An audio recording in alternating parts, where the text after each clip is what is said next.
अस्सलाम वालेकुम everyone, this is Ed maths और एक्सरसाइज 9.1 क्वेश्चन नंबर 7 हम इसका कर रहे हैं। टॉपिक है फंक्शंस का। कहते हैं द एरो। अच्छा, ये क्वेश्चन नंबर 6 भी करवा चुका हूँ ना मैं इसी तरह का एरो का, उसमें ए बी सी था, तीन थी चीज़ें। ये आसान है, ठीक है। The arrow diagram shows a part of the mapping. Function दिया हुआ है एफ एक्स, इसकी रेंज कितनी है 160। F x is equals to 24 divided by A x plus b, ठीक है। ऑप्शन नंबर 1 में कहते हैं, ऑप्शन ए में कहते हैं find the value of a and b. अच्छा, दो डोमेन्स हैं हमारे पास, एक 1 है, उसका रेंज है +6, और एक डोमेन है -1, उसका जो इमेज है या रेंज है वो है -12। यानी कि इसको दो दफ़ा लिखना पड़ेगा एफ एक्स को, ताकि हमारे पास साइमल्टेनियस इक्वेशन बन सके, ठीक है। ए एक्स प्लस बी, पहले डोमेन में एक्स की जगह पर 1 रखेंगे, यहाँ पर भी 24 divide by A x plus b.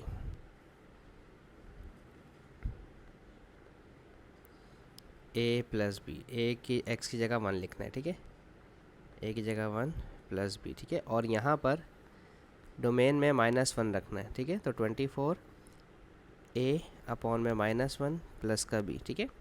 और ये जो डोमेन है 1 वाला हमारे पास, इसकी जगह लिखना है मुझे 6, ठीक है। इस एफ ऑफ 1 की जगह 6 लिखना है, और इस एफ ऑफ -1 की जगह पर -12 लिखना है, ठीक है।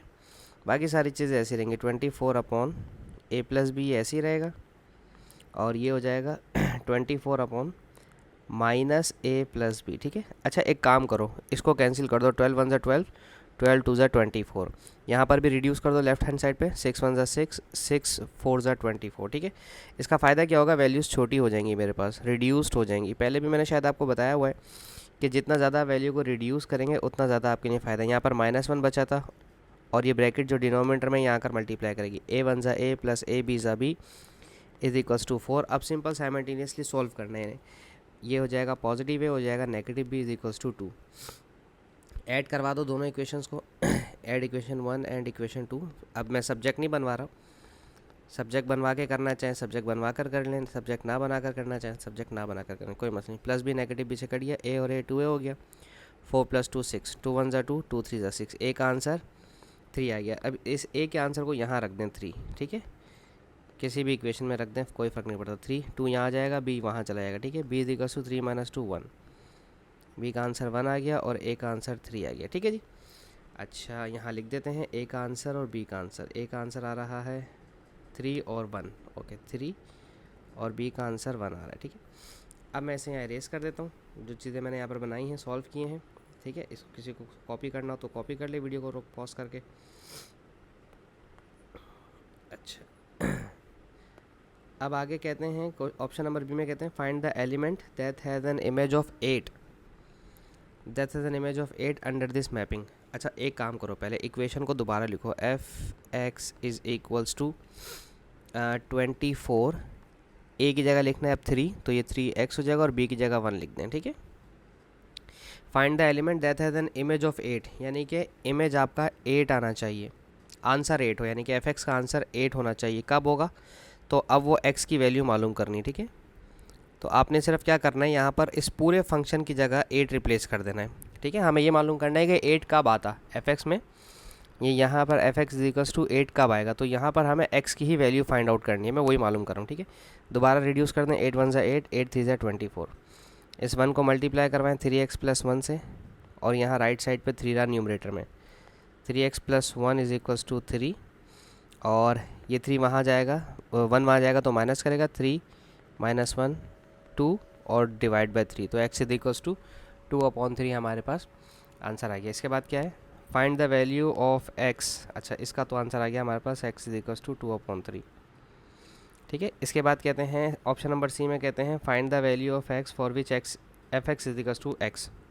हाँ, अच्छा अच्छा अच्छा, सही है सॉरी।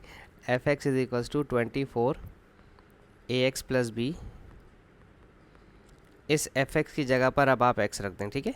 इस तरह से x is equals to 24/ax plus b, और a की जगह लिखेंगे हम 3, ठीक है, जो हमने वैल्यू मालूम की है 3x, और b की जगह हम लिखेंगे 1, ठीक है। अब हम करेंगे क्रॉस मल्टीप्लाई, ठीक है। x को मल्टीप्लाई करवाएंगे इस 3a, मैंने a लिख दिया क्या, सॉरी 3x लिखना था। 3x + 1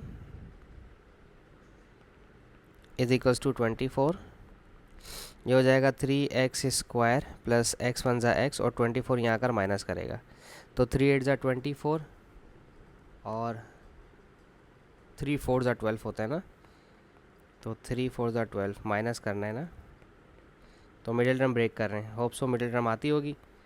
3 और x कॉमन ले लें, x माइनस 1 प्लस 3 को 24 से मल्टीप्लाई करना था, सॉरी लो मुझे नहीं आ रही है। 3 4 ज़ा 12 और 3 2 ज़ा 6 और एक 7 72, 8 9 ज़ा 72, ठीक है 8 और 9 लेना है हमने, ठीक है। तो 3x² प्लस 9x और माइनस 8x, ठीक है, माइनस का 24 इज इक्वल्स टू 0।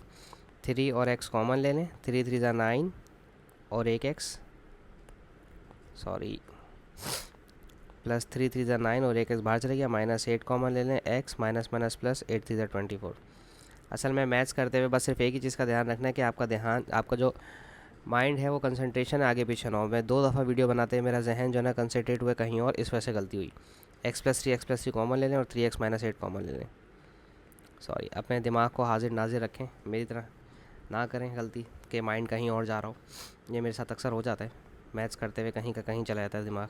और 3x माइनस 8 इक्वल्स टू 0, ठीक है। तो x का आंसर -3 और x का आंसर +8/3। तो 2 x के आंसर मालूम क्या करने को कहा था इन्होंने, find the 2 values for x की 2 ही वैल्यूज़ इन्होंने मालूम करने को कहा था और हमने दोनों वैल्यूज़ मालूम कर ली हैं। एक आया -3 और एक आया 8/3 को आप चाहें तो इस तरह से भी लिख सकते हैं, 2 होल 2/3 करके, ठीक है।